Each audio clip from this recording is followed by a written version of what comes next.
Vous avez eu, chères participantes et participants, un aperçu d'ordre général sur le contenu du module numéro 4.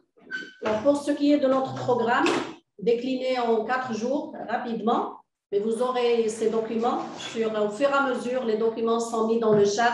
Vous pouvez les télécharger, commencer à vous documenter sur cette formation de formateur. Alors, après ce moment de bienvenue, la journée d'aujourd'hui sera marquée par 2 segments. Le premier, c'est des concepts. Il faut qu'on sache que lorsqu'on parle de la coopération décentralisée, de quoi parle-t-on? Il y a une introduction, il y aura des exercices pour vous personnaliser avec le concept de la coopération décentralisée. Certains d'entre vous sont dans le domaine, peut-être pas tous les autres. Deuxième segment, pourquoi la coopération décentralisée est-elle importante pour l'agenda politique mondial des gouvernements locaux et régionaux? On va vous présenter l'agenda politique mondial et africain, l'agenda 2030 et les ODD, comment construire un récit ou un narratif commun, coopération décentralisée et ODD, toujours étayé par des exercices pratiques et des travaux de groupe en parallèle. Et à la fin de la journée, on fera un petit bilan sur les défis de la formation et les conclusions. On tirera les conclusions parce que, ne l'oubliez pas, on est dans une formation de formateur. À partir de là, vous êtes censé être outillé pour aller former vous-même d'autres bénéficiaires de ce module. Le deuxième jour, ainsi que les jours qui suivent, avant de démarrer notre journée, on passe en revue la journée de la veille. On tire les conclusions, on rappelle ce qu'on a fait. Tout ça, c'est dans une dynamique d'apprentissage et de renforcement de capacités. La deuxième journée sera marquée par 2 segments. Comment la coopération décentralisée fonctionne-t-elle dans la pratique?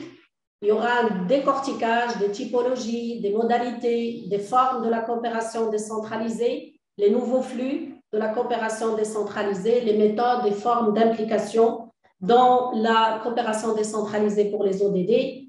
Ensuite, comment pouvons-nous concevoir une coopération décentralisée alignée sur les ODD? Alors, rappelez-vous, pendant toute la semaine, on a ces 2 pieds, la coopération décentralisée, mais toujours en lien avec l'agenda mondial des ODD.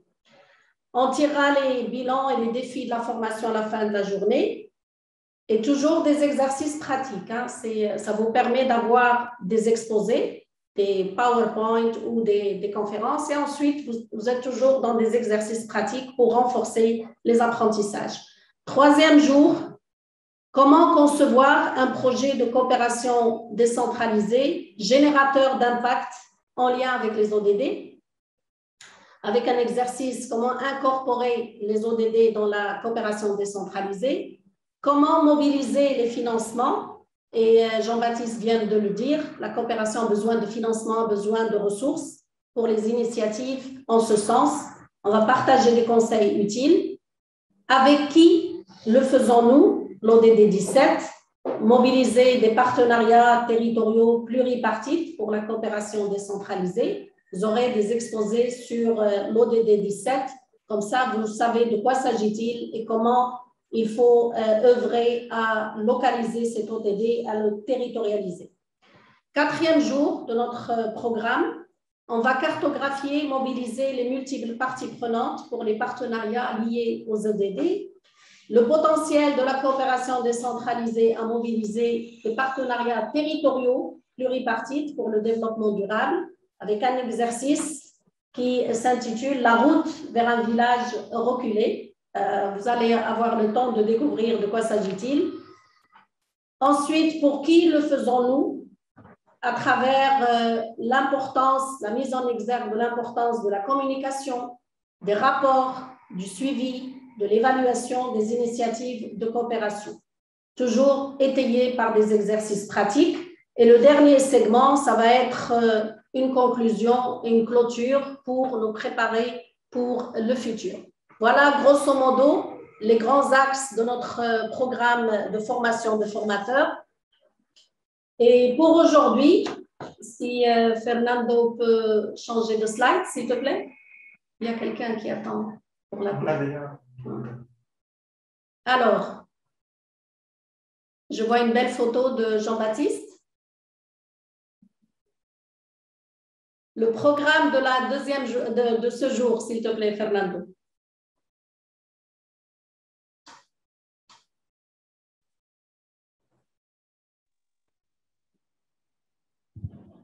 Pas encore, pas encore. Le deuxième slide.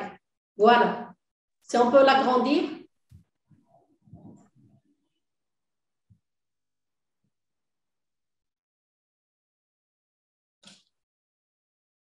Alors, on va enchaîner avec c'est quoi la coopération décentralisée, les concepts. Il y aura un exercice d'introduction qui sera animé par Fernando. Ensuite, une première conférence qui va porter sur une introduction à la coopération décentralisée, animée par Madame Marga Barcelo du Conseil provincial de Barcelone, à laquelle je souhaite la bienvenue. Et ensuite, quelques aspects d'ordre pratique. Je vais partager avec vous une expérience qui continue à fonctionner depuis les années 2000 à ce jour. Comment on a eu l'idée de mettre en place une coopération décentralisée. Des réflexions sur la pratique. Ensuite, qui va être animée par Bella Chelishvili de Platforma. Excusez-moi la prononciation. Ensuite, on a une autre conférence sur l'évolution de la coopération qui probablement va être animée par Nick Bomba, qui est du Programme national de formation au métier de la ville du Cameroun. Nous passerons ensuite à la nature transformatrice de la coopération décentralisée, animée par Fernando. Un exercice sur personnaliser votre vélo, votre bicyclette de la coopération décentralisée. Ça, c'est le premier segment. Le deuxième, pourquoi la coopération décentralisée est si importante pour l'agenda mondial et surtout pour l'agenda africain, avec des présentations, une mise en contexte par Jean-Baptiste de CGLU Monde, trois conférences sur se familiariser avec l'agenda politique mondial et africain, que j'aurai l'honneur de vous présenter, le décortiquage de l'agenda 2030 et les ODD par Antonio Sabartes de CGLU Monde, construire un récit commun, la coopération décentralisée et les ODD par notre ami Ferdaus Ousidhoum de CGLU Monde, un exercice pratique sur les ODD et ensuite, à la fin de la journée, on va faire un petit bilan des défis de la formation, les conclusions du premier jour et nous allons dire quelques mots pour nous préparer pour le second jour. Next, please, Fernando.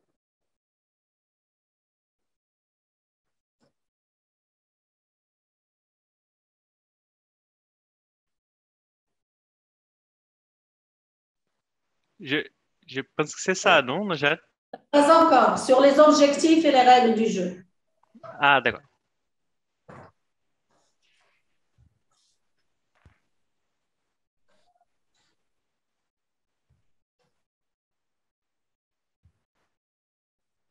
Voilà.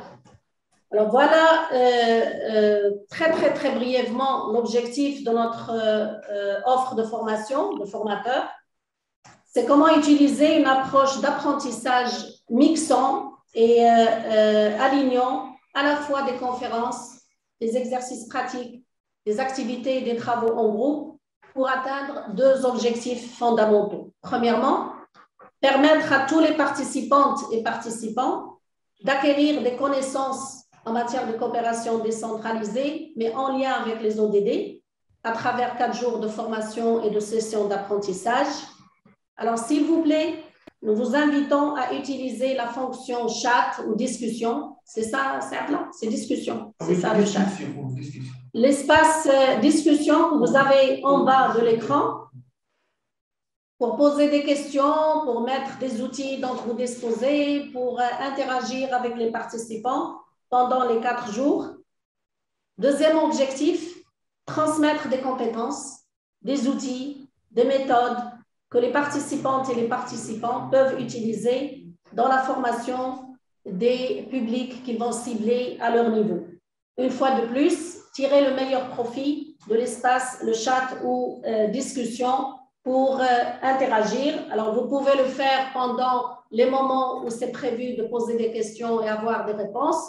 Vous pouvez également utiliser le chat pour interagir et vous pouvez également interpeller soit les participants, soit les présentateurs de ces différents chapitres de notre module. Quelques règles du jeu, parce que là où il n'y a pas d'ordre, il y a du désordre. Alors, il faut que vous restez en ligne pendant toute la durée de la session. Vous êtes censés devenir nos ambassadeurs et nos formateurs pour ce module 4 de CGLU Monde. On s'engage tous, y compris moi-même, à respecter le temps. Et notez que nous aurons actuellement, nous sommes 46 participants, mais peut-être tout à l'heure, ça va augmenter jusqu'à une 50aine de participants. Il faut qu'on fasse un bon usage, un usage très intelligent de la dimension temps. N'hésitez pas à participer, ne soyez pas timide, ayez de l'audace. Si vous avez des questions, des interpellations, c'est le moment de le faire ou se taire à jamais. Nous vous rappelons qu'il faut couper le son lorsque un des participants ou un des intervenants a la parole, par respect pour les intervenants. Et surtout, comme le disait Sarah, essayons de travailler comme une communauté d'apprentissage pour tirer le meilleur profit de ces 4 jours de formation. Voilà, en bref et de manière très synthétisée, les objectifs de cette offre de formation ainsi que nos règles du jeu pour nous permettre d'être efficaces et d'être efficients.